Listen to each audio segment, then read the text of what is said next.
Hizbut Tahrir itu, Gus, bikinannya Inggris. Sekarang kantor pusatnya di London. Pertama yang mimpin dulu namanya Taqiyuddin An-Nabhani, namanya Hizbut Tahrir Palestina, gerakan memerdekakan Palestina. Pendirinya wafat, diganti oleh Dr. Abdul Qadim. Dibuang kata-kata Palestina, apa? Hizbut Tahrir. Maknanya jadi bias. Jadi bias apa?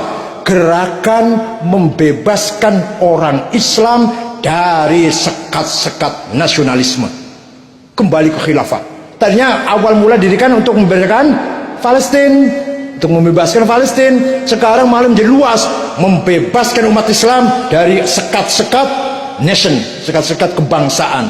Mari kita kembali pada khilafah. Sekarang kita tanya, kriterianya orang yang bisa jadi khalifah seperti apa? Syarat rukunnya lah. Kalau sudah ada, cara milihnya gimana? Cara menentukan itu loh khalifah. Ini cara khalifah. Gimana cara milihnya? Kalau milihnya pakai coblosan, berarti bukan sistem Islam. Ini barat coblosan nih. Coblosan itu nyokai pemilu. Itu sistem barat itu, bukan dari Islam, dari barat itu. Paham betul? Nah, kalau ada dari Jember misalkan khalifah memenuhi syarat, sudah orang sepakat itu, yang lantik siapa? Yang sahkan itu siapa? Ini sah ini. Siapa yang sahkan itu? Oleh karena itu khilafah adalah utopia. Apa? Mimpi romantisme, mimpi romantisme dulu ketika zaman khalifah adil, makmur, sejahtera. Dikira ISIS itu Bakar al-Baghdadi itu waduh memberikan keadilan, kesejahteraan, gajinya 20 juta pada berangkat ke sana. Ya Allah, yang perempuan dijadikan budak seks. Teman-teman tahu nggak di YouTube banyak itu pengakuan perempuan Indonesia yang berangkat ke Syria dijadikan budak seks, yang pembunuhan yang luar biasa kejamnya sama Islam. Apa benar itu? Apa begitu mendirikan khilafah? Membunuh orang seenaknya. Saya banyak di sini gambar di YouTube banyak ini perempuan ditembak orang yang laki-laki maru ke sana beruntung dari belakang gede cilik lawan wadon tuan nom dari Syiah Yazidiyah, walaupun Syiah ya tapi manusia masa dibunuh kayak gitu. Beruntung dari buang ke sungai. Tentara Jordan ketangkep, cara membunuhnya disetrum, cara membunuhnya itu sekaligus disembelih bukan banyak ini. Orang Inggris, orang Jepang, orang Korea disembelih pakai pisau kayak nyembelih ayam, walaupun dia non muslim. Apa begitu? Islam itu apa begitu? Islam itu nah, itu ISIS yang sebenarnya. Dan sekarang jadi gini ceritanya, ISIS itu yang bentuk namanya Mus'ab Zarqawi, anak Jordan tapi tinggalnya di Tel Aviv. Jadi ISIS itu 100% made in Israel. Terus mati sudah kebunuh. Abu Bakar Baghdadi namanya Ibrahim bin Awad al-Badri, melihat ISIS nggak ada pemimpinnya, diambil kepemimpinan itu. Itu seorang yang suka ceramah, suka khutbah di masjid-masjid lah. Pusatnya dipindah, tadinya di Jordan dipindah ke kota Mosul. Kota Mosul itu perbatasan dengan Iran, Irak perbatasan Iran. Oleh Amerika dibiarkan untuk nakut-nakuti Iran. Taunya kuat, semakin kuat, ngerampok bank, ngerampok kilang-kilang minyak, ekspor minyak. Amerika malah kaget nih. Dibiarkan malah tahu bahaya ini, malah akan mencetak uang sendiri. Akhirnya Amerika ikut membasmi ISIS. Setelah Amerika ikut basmi, mulailah pada mati. Yang dari sini mati semua sudah. Anaknya Samudra, anaknya Abu Jibril, Bahruddin, Abu Jandal, At-Tamimi, anak Pasuruan itu, yang nantang Pak Sutarman, nantang Muldoko, nantang Banser, mati sudah di sana. Tinggal perempuan-perempuan anak kecil gimana, minta pulang gimana cara pulangnya? Mereka sudah nggak punya paspor, cara pulangnya gimana? Berangkat disuruh siapa? Dan waktu berangkat tujuannya nggak jelas, bukan kerja, bukan cari ilmu. Paham ya?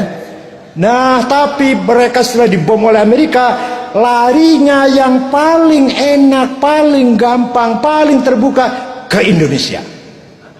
Negara kita negara yang paling bebas ini, sebebas-bebasnya. Maka mereka jaringannya Filipina Selatan, lari ke Sulawesi Tengah, Poso, nanti ke Jawa. Paham betul? Di Jawa namanya bukan ISIS, namanya Ansarud Daulah. Kita ini kafir semua ini, boleh dibunuh. Yang semuanya itu namanya Ansarut Tauhid, non muslim hal darahnya, gereja boleh dibom, Ansarut Tauhid. Kalau Ansarut Daulah kita pun boleh, lagi sholat pun kafir bunuh. Ya seperti di Mesir tadi, lagi sholat cuma dibom, ayo nggak apa-apa, kafir itu.